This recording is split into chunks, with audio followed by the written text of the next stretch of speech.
सबसे पहले तो वर्गीकृत आंकड़े किसे कहते हैं। यहां बड़ा सुंदर सा हमारे पास एक सांख्यिकी में जो डाटा बनाने वालों ने बनाया है कि जब हमारे पास आंकड़े बहुत ज्यादा हो जाए या जब हमारे पास कुछ ऐसे डाटा हों जो बार बार रिपीट हो रहे हों, तो ऐसे में हमें उनको अगर वर्गीकृत करके लिख देते हैं तो बहुत आसानी हो जाती है। जैसे अगर एक कक्षा में 60 विद्यार्थी हैं, हमने उनके सभी के गणित में कितने कितने अंक आए हैं इसका एक डाटा तैयार किया। अब 60 विद्यार्थियों का डाटा अगर हम एक लाइन में लिखने लगेंगे तो 4-5 लाइनें लग जाएंगी।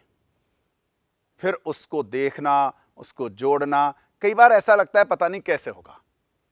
वहीं हमने ये देखा कि किस विद्यार्थी के कितने कितने अंक आए हैं। कई अंक ऐसे होते हैं जो बार बार आ रहे होते हैं, इसलिए जो अंक आए हैं उन्हें लिख करके कोई अंक, मान लो किसी विद्यार्थी के 40 नंबर आए, अब 40 मान लो 10 विद्यार्थियों के आए, तो 40 40 40 10 बार लिखने के बजाय हमने लिख दिया कि भाई 40 10 के आए, काफी है, बजाय 10 बार लिखने के। 50 आए 5 विद्यार्थियों के, 50 लिख करके लिख दिया आगे 5, जिसको कि हम बारंबारता कहते हैं। अर्थात जो वर्गीकृत आंकड़े हैं उसमें x और f, इसका बड़ा महत्व है। कई बार ऐसा होता है, मान लो अंक 0 से और 60 तक के बीच में बहुत ज्यादा आ गए, तब भी हम पूरा लिखने के बजाय कि पूरा पेज भर गया, फिर हम उसको बांट लेते हैं। एक काम करते हैं, 0 से 10 तक कितने विद्यार्थियों के आए, 10 से 20 तक कितने विद्यार्थियों के आए, 20 से 30, 30 से 40, 40 से 50, 50 से 60, इस तरह से भी हम उनका वर्ग अंतराल निकाल करके फिर पता कर सकते हैं। लेकिन इन दोनों कंडीशन में f बड़ा निश्चित होता है, शांत रहता है। जो वर्ग अंतराल हो या कोई अंक हो, वो कितने विद्यार्थियों के आए हैं यह हमें बारंबारता से पता लग जाता है।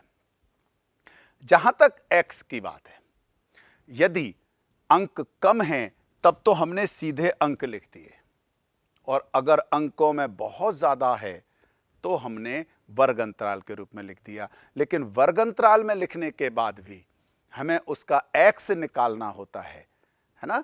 तो सबसे पहले हम ये देखें कि वर्गीकृत आंकड़े दो तरह के होते हैं। पहला असतत बारंबारता बंटन के द्वारा, यानी डिस्क्रीट फ्रीक्वेंसी डिस्ट्रीब्यूशन, जिसमें केवल x और f होता है। लेकिन दूसरा जो कंटिन्यूअस फ्रीक्वेंसी डिस्ट्रीब्यूशन भी होता है, सतत बारंबारता बंटन, उसमें हमें वर्ग अंतराल दे रखा होता है, और वर्ग अंतराल देने के बाद जब हम वर्ग अंतराल के द्वारा उस बारंबारता सारणी को बना लेते हैं तब वो कहलाती है सतत बारंबारता बंटन।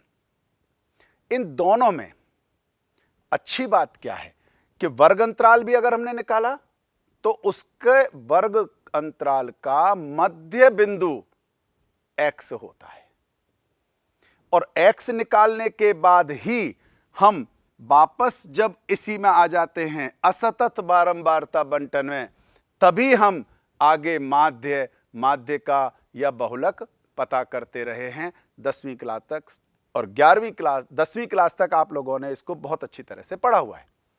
जैसे जब आपने वर्ग अंतराल पढ़े थे, आपने 2-3 तरीके से माध्य निकाला होगा। वर्ग अंतराल का मध्य बिंदु निकाल करके x आ गया, और जब x और f हो गया तब आपने माध्य निकालने के लिए 2 तरीके अपनाए होंगे। पहला सिग्मा fx बटा सिग्मा f, सीधा सीधा f को x से गुणा कर दिया। बाद में विचलन मेथड भी पढ़ा होगा, और सबसे बढ़िया मेथड आपने जो शॉर्टकट मेथड, जिसको लघुत्तर मेथड कहा जाता है, लघुत्तर विधि कहा जाता है, वहां आपने पढ़ा होगा A जमा सिग्मा एफ यू बटा सिग्मा एफ गुणा H। इस तरह से हम आसानी से उनका माध्य निकाल सकते हैं। तो माध्य निकालना, इस सतत बारंबारता हो या असतत बारंबारता हो, यह हमारा मुख्य रूप से टारगेट होता है। अब मान लो मैंने माध्य तो निकाल लिया, जो विचलन होता है, हमने पढ़ा था कि विचलन जो है वो इस तरह से निरपेक्ष मान में आ गया, लेकिन जो विचलन आया वो सभी डाटा से इनटू होना है। अब जैसे हम पढ़ रहे थे, एक विद्यार्थी के 40 अंक आए और वही 40 अंक मान लो 10 विद्यार्थियों के आए हैं, तो बजाय उसको 10 बार जोड़ने के हम बारंबारता से अगर गुणा कर देंगे तो अपने आप ही वो 10 के 10 विद्यार्थियों का टोटल आ जाएगा। इसलिए जब सतत बारंबारता हो या असतत बारंबारता हो, सब कुछ वही का वही है। माध्य विचलन फर्क पड़ गया है तो केवल एफ का, नीचे भी जो टोटल डाटा है उससे डिवाइड ही होगा, लेकिन जो हमारा माध्य आया है, माध्य के द्वारा x को माइनस किया है, लेकिन वो x केवल 5 या 7 नहीं होते, बारंबारता से पता लगता है कि x कितनी बार है। इसलिए f से गुणा करने के बाद हम उसका टोटल करते हैं और फिर हम इसका माध्य विचलन निकालते हैं।